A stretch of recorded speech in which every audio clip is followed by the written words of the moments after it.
The dead of Sylvania slept poorly long before Vlad von Karstein's arrival in 2051 IC. Dark magic pools here, stifling life and empowering on death. Even the primitive tribes that inhabited the region before Sigmar's time understood the land's fell power and sought to protect themselves from it. Crude protective runes were engraved upon barrows to keep the dead within. Then fallen warriors were buried in full battle apparel to meet the horrors of the afterlife with sword in hand. Some ancient warlords chose a different path, however. Rather than oppose the darkness, these men embraced it, clinging to what they once had in life with evil magic. King Verek, also known as Verek the Blade, was one such warlord. The first castellan of Castle Sterneist, and chieftain of the Sternsmen, Verek made his warriors swear a fell oath to defend the fortress, even from beyond the grave. This oath was limited, however, and Verek's sworn blades cannot leave the castle's shadow. This does not make them any less formidable, and their skeletal remnants haunt Castle Sterneist to this day, emerging from their ancient barrows to repel intruders. These trapped wights are known as the Forgotten Legion, which consists of both Verek's most skilled infantrymen and his mounted honor guard. The mounted warriors are particularly dangerous, even amongst the ranks of the damned.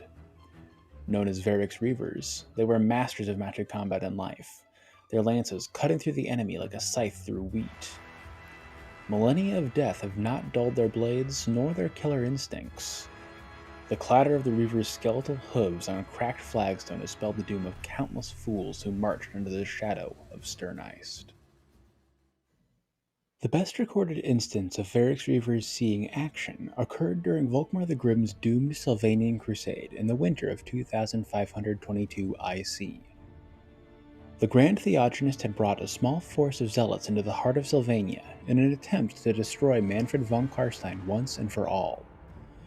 After barely surviving the disastrous Battle of Swartzhofen, Volkmar tracked the Vampire Lord's trail back to Castle Sterneist.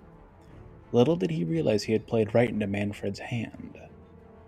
Unaware of the Forgotten Legion's presence, Volkmar's Crusaders left them exposed as they charged into the rest of Manfred's forces with righteous fury. Only when the living had exhausted themselves butchering zombies and skeletons did Verek's Reavers make their presence known. The ancient horsemen charged forth from cairns behind Imperial lines, obliterating the Sigmar's sons in mere moments. Just as the Reavers were about to slay the rest of Volkmar's army, Balthazar Gelt completed a massive spell that caged Sylvania within a wall of golden faith. The ritual's energy banished Manfred's servants, King Verek and his Reavers among them, and gave the surviving Empire soldiers enough time to escape the jaws of undeath. At this point, Verek's Reavers disappeared from the history books. It's likely that the power of the Supreme Patriarch's ritual destroyed them forever, finally granting their oath-bound souls some measure of peace.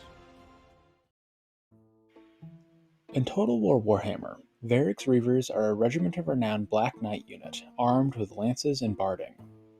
They were introduced with the Grim in the Grave DLC, alongside the rest of the defenders of Castle Sterneist and Volkmar's Crusade. The Reavers weigh in at 1400 gold, which is 96 less than a normal rank 9 Black Knight unit with lances and barding. In addition to their Regiment of Renown stat line, Verek's Reavers also have the Regeneration special rule. Just like their Sternsmen fellows in the Forgotten Legion, Regeneration lets the Reavers heal at a rate of 0.1% of their health per second without magical support. This isn't the biggest bonus in the Vampire Counts roster, as they have plenty of other sources of healing, but passive healing that doesn't drain the winds of magic is always nice. Still, compared to the Sternsmen, Verek's Reavers are lacking, in my opinion. They don't have the numbers or hit point pool of their Graveguard cousins to take advantage of the regeneration the same way, and they really shouldn't be taking sustained fights. The Reavers are effectively cheaper Blood Knights, but they aren't cheap enough to justify their inferior quality. I'm sure a skilled player can make them work, but they aren't an auto-include by any means. With that, we've come to the conclusion of our overview of Verek's Reavers. It's a bit later than intended, as I was hoping to drop this a few days before Halloween. Considering it's late November, or potentially early December, I think I whiffed it by a bit. Such is life, I suppose. Or at least school. Still, I'm happy to deliver this final Spooktoberfest video for the year, even if the subjects were a bit lackluster compared to other vampiric Regiments of Renown. It's a real shame, honestly. I'm a huge fan of the intelligent skeleton side of the vampire accounts, at least in theory, but I think it's hard to develop deep, complex lore for entities that amount to we were alive, but now we're dead and angry, like whites. GW is working with what it's got, and made for itself, I suppose. Maybe I'll develop something of my own to address that particular problem. That's all I have for today, though, so until next time, this has been Sigmar's Chosen, signing off for now.